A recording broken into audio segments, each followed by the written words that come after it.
We have never allowed, and I have stated this myself, that today we would go on the offensive against Kyiv or anything like that.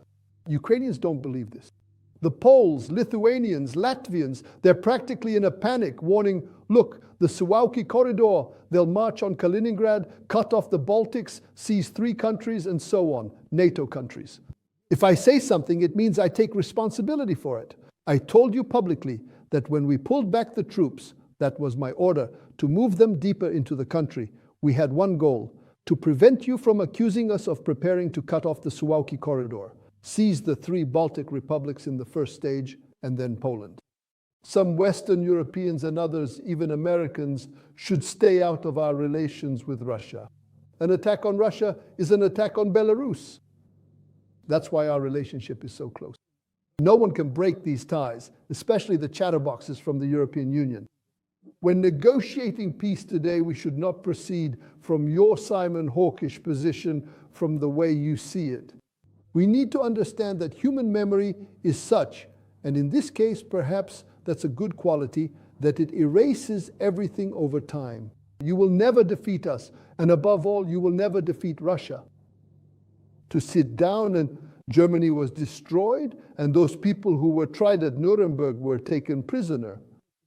It was the victors who judged them. You will never be victors against Russia and Belarus. Never. You might push us and Russia to mobilization. Don't force us to mobilize. That's 150 million people. You don't want them to mobilize. And it could happen that mobilization will take place, not just in the economy, but most importantly, in our minds. If that happens, that's it. Then it won't just smell like war in Ukraine, because we take a long time to get going. A long time. But once we get going, we move fast. We shouldn't let it come to that, which is why I told the Americans when we discussed this topic, guys, let's come to an agreement now. Let's stop putting on a show. Let's do it this way. And you Americans can help push this process forward. Let's make it so that everyone sits down and comes to an agreement, as you say, not just about a ceasefire, but about peace. But I see Volodya Zelensky's behavior. I don't know why he does it. I don't believe he's really such a brave hero, you know. He has somewhere to run to. But where will Ukrainians run if we mobilize? I assume that at some point over the past 3.5 years, Vladimir Vladimirovich Putin has asked you to send Belarusian troops to help Russia. Were there such requests? Never, never. Russia understands perfectly well that if, and we understand it even more, if we openly get involved in this war, we'll have even more problems. We have 1,500 kilometers of border with Ukraine. With Ukraine, right? How much do they have? They're fighting over 900 kilometers, another 1,500. Russia understands that it will be difficult for us to hold that border, considering that not only Ukrainians will be fighting against us along those 1,500 kilometers. That would be a reason for even NATO troops to enter Ukraine. The fact is, under the guise of mercenaries, a huge number of people will go there. Germans, French, British, and others, Poles, that's a fact. And we would have to fight along those 1,500 kilometers against actual NATO troops. We understand this perfectly well. And then Russia would have to get involved along those 1,500 kilometers with Belarus. What's the point? After that, there would be strikes. Then no one would bother with drones anymore. They would just pound Belarus with missiles.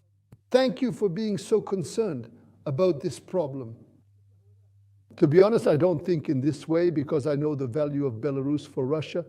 This is not Iran, not North Korea, and not Armenia. You might say, well, Armenia is closer. Why? Iran, a specific situation has developed. Russia understood that they were pushing Iran around as much as possible, but in such a way that the two nuclear powers would not clash. Yeah. Iran is not worth it for Russia and the United States to clash. No? And is Belarus worth it? Very much so. And Ukraine is not worth it for two nuclear powers to collide. I just wanted to finish. Belarus is worth it because that's how it has been historically. Losing Belarus is like losing a part of Russia. Volodya Zelensky, knowing that there's such a bear next door as Russia, a sleeping bear, as they say, why would you wake it up? You're not a showman as you wrote about him with comedians and all that. You've become a politician. And if you haven't matured yet, if you haven't become a real politician, then at least be more careful. Wait, don't rush, don't jump to conclusions, and especially don't take any action. No, he's not my successor. I knew you were going to ask that. No. Go ahead and ask him yourself. You could really offend him with that, you know? But he's not bothered at all. He's an adult. For the past 3 years, ever since he started living consciously and became a student, he's been somewhat oppositional. Although he supports my actions, he understands, he figures things out. He reads and watches all your nasty stuff in English, reads it and draws his own conclusions.